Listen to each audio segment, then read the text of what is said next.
So picture this. You've got this high-tech security firm, and for months they've been watching, just watching, sifting through endless streams of surveillance data, logs, timestamps, behavioral flags. It's all just noise, right? Until it isn't. Until a pattern starts to take shape. And in this case, the story that data started telling was pretty chilling.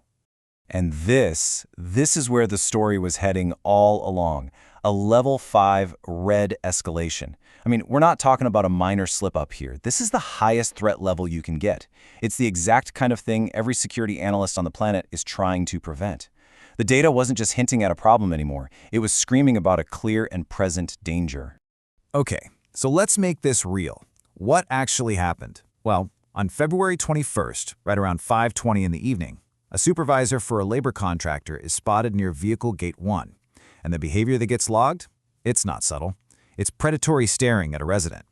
This was so serious, it blew right past internal security and was escalated straight to law enforcement. This one incident became the final puzzle piece, the key that let analysts unlock everything that came before it.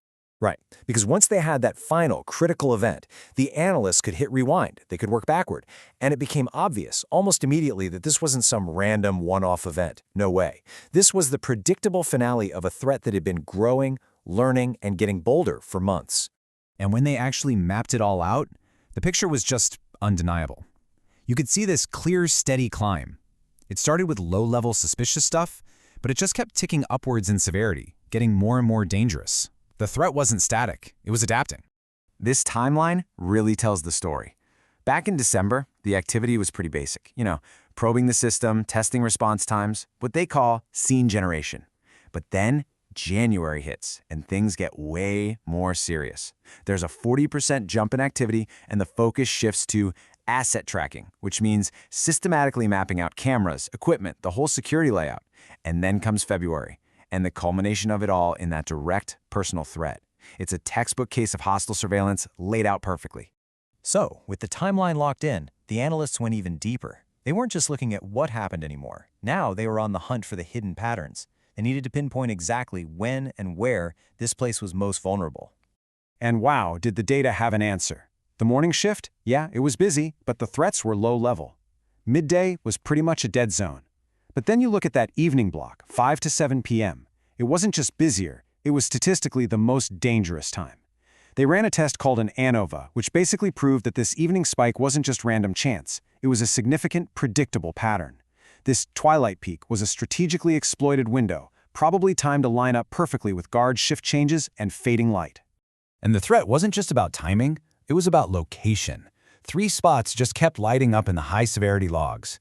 Vehicle Gate 1 was ground zero for testing security. The sidewall, that was used for what the analysts called environmental correlation, which is a very fancy way of saying the bad actors knew exactly where the camera blind spots were and how to use them.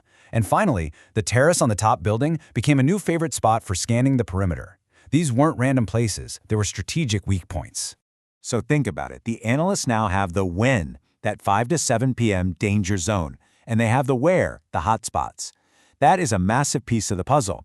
But the most important question of all was still just hanging there. Who was doing this? To get that answer, they used a chi-square analysis. It's a powerful statistical tool that tells you if certain groups are linked to specific actions way more than you'd expect by just random luck.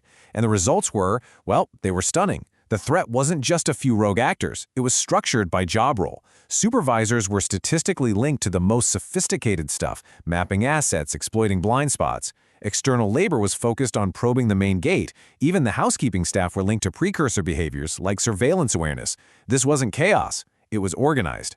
But they didn't stop there. I mean, knowing who is linked to what behavior is one thing, but understanding the actual strategy behind it all, that's the next level.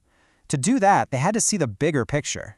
So they used a technique called factor analysis. Now, I know, it sounds super complicated, but the idea is actually simple. Think about your favorite streaming service. It doesn't just see you watched one sci-fi movie. It sees you watch a ton of sci-fi and fantasy and action films, and it bundles all that together to create your action-adventure fan profile.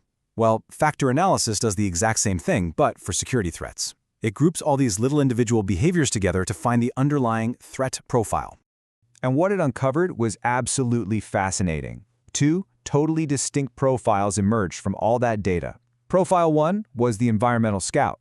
This is your classic reconnaissance. High volume, a little noisy, just trying to map out all the physical security weaknesses. But Profile 2? That was the stealth specialist.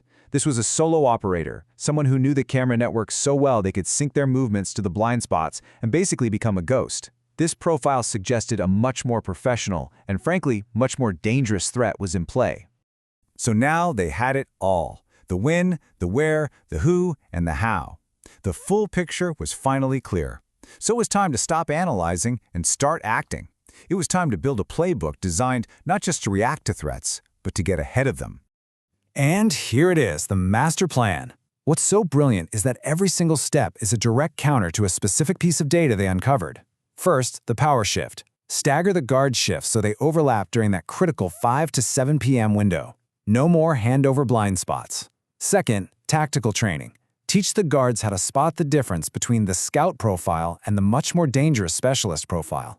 And third, infrastructure hardening. Install more cameras at Vehicle Gate 1 and the sidewall to completely eliminate those dead zones the specialist was using. It is a perfect, beautiful example of truly data-driven security. But really, this whole story isn't just about stopping one specific threat.